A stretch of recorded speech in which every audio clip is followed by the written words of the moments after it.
Dedi Mulyadi lahir di Sukadaya, Desa Sukasari, Subang, Jawa Barat. Bungsu dari 9 bersaudara itu tumbuh dalam keluarga muslim sederhana dengan kultur Nahdlatul Ulama dan tradisi Sunda yang kental. Ayahnya, Sahlin Ahmad Suryana, pernah menjadi tentara prajurit kader, tapi pensiun sejak usia 28 akibat sakit karena racun mata-mata kolonial. Sedangkan ibunya, Karsiti, tidak pernah mengenyam bangku sekolah. Meski begitu, ibunya adalah sosok pekerja keras yang ikut jadi tulang punggung keluarga dengan menjadi buruh tani. Satu yang tak bisa dilupa adalah sikap kukuh ibunya yang meminta uang sumbangan sunat Dedi dipakai membeli cincin. Padahal, kala itu Dedi ingin sekali membeli sepeda. Sekuat apapun Dedi merengek, ibunya tetap berkukuh membeli cincin.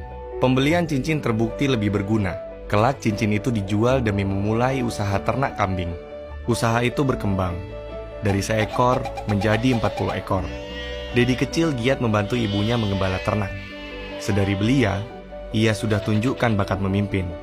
Terbukti, kawan-kawan sekampung mendaulatnya sebagai ketua penggembala ternak. Dari usaha ternak itu, Dedi akhirnya bisa memiliki sepeda impiannya. Bahkan dari usaha itulah, Dedi bisa membiayai sekolahnya hingga SMA. Dedi kecil bersekolah di SD Sukabakti. Saat kelas 1, Dedi sempat tidak naik kelas karena terganjal syarat usia. Kala itu, Dedi memang masuk SD lebih awal setahun. Semasa SD, ia sudah belajar ikhwal toleransi, terutama karena bergaul dengan teman sebangku yang Ahmadiyah, serta seorang guru beragama Katolik dan dicintai warga. Selamat dari SD Sukabakti, Dedi melanjutkan studi di SMP Kalijati. Saban hari, ia mengayuh sepeda sejauh 10 km dari rumah menuju sekolah. Karakter pekerja keras kian ditempa kala ia melanjutkan sekolah di SMA Negeri Purwadadi. Ketika itu, ia bersekolah sembari menyambi berternak kambing, berjualan es dan agar-agar, berjualan layang-layang, mencari kayu bakar, juga sebagai tukang ojek dan tukang foto keliling. Setamat SMA, Dedi beranjak ke Purwakarta dan melanjutkan pendidikan ke Sekolah Tinggi Hukum Purnawarman. Semasa itu, ia giat berorganisasi dengan menjadi pengurus senat di kampus. Ia juga pernah menjabat Ketua Himpunan Mahasiswa Islam Purwakarta. Di luar kampus, Dedi muda juga bersinar. Misalnya, dengan menjadi Wakil Ketua Dewan Pimpinan Cabang Federasi Serikat Pekerja Seluruh Indonesia.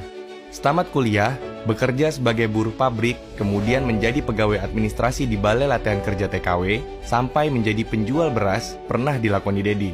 Pada 1999, Dedi menjadi anggota DPRD Purwakarta dan menjabat Ketua Komisi E. Belum satu periode menjadi anggota DPRD, pada 2003, Dedi didapuk menjadi Wakil Bupati Purwakarta, mendampingi Lili Hambali Hasan.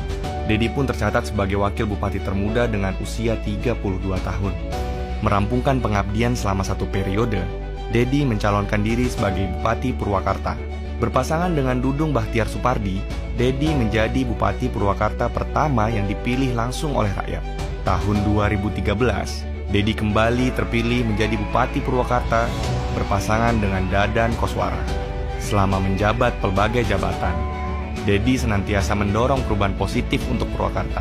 Mengusung konsep pembangunan Purwakarta yang berbasis kesundaan, Dedi pun menelurkan visinya, ihwal pembangunan berkarakter dengan pemberdayaan manusia agar bisa menjadikan alam sebagai energi untuk pertumbuhan, pembangunan, dan kedaulatan ekonomi. Ada 4 fokus utama dalam konsep pembangunan ini, yaitu kekuatan bahasa, ketahanan pangan, mode pakaian berbasis kebudayaan, dan kesenian. Dengan konsep itulah, Dedi memimpin Purwakarta untuk berdandan.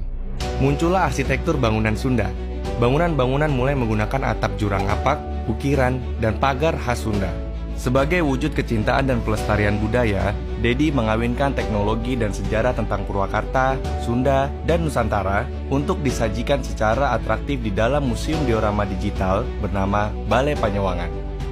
Di bidang pendidikan, Dedi menerapkan wajib belajar 12 tahun dan menggratiskan biaya sekolah hingga tingkat SMA atau sederajat. Konsep pendidikan berbasis kearifan tradisional Sunda yang diterapkannya sukses mencuri perhatian dunia internasional. Pada 2015, Dedi berpidato ihwal inovasinya itu di markas PBB New York, Amerika Serikat. Bidang kesehatan juga jadi perhatian Dedi. Pada 2013, program jaminan kesehatan masyarakat Purwakarta Istimewa diwujudkan sebagai wujud perlindungan kesehatan untuk masyarakat.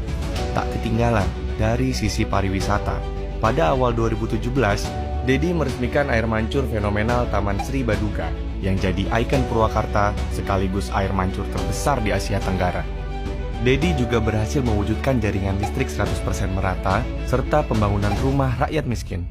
Semasa kepemimpinannya, Dedi juga merealisasikan gaji ketua RT yang mencapai 1 juta rupiah. Belakangan, ia juga menggagas sebuah program pembangunan yang berbasis otonomisasi desa, di mana tiap desa bisa memiliki investasi yang bisa mencapai 2 miliar per tahun berdasar dari sumber pendapatan daerah. Dalam 5 tahun, investasi itu diharapkan bisa membuat desa menjadi mandiri. Semuanya terangkum dalam sebuah manajemen pengelolaan pembangunan yang disebut dengan manajemen ibu. Berpikir cerdas dan bekerja keras, dua prinsip hidupnya yang pantang dipangkas. Dengan pengabdian tak berbatas, Dedi Mulyadi, sang penggembala, siap mengabdi di ruang yang lebih luas.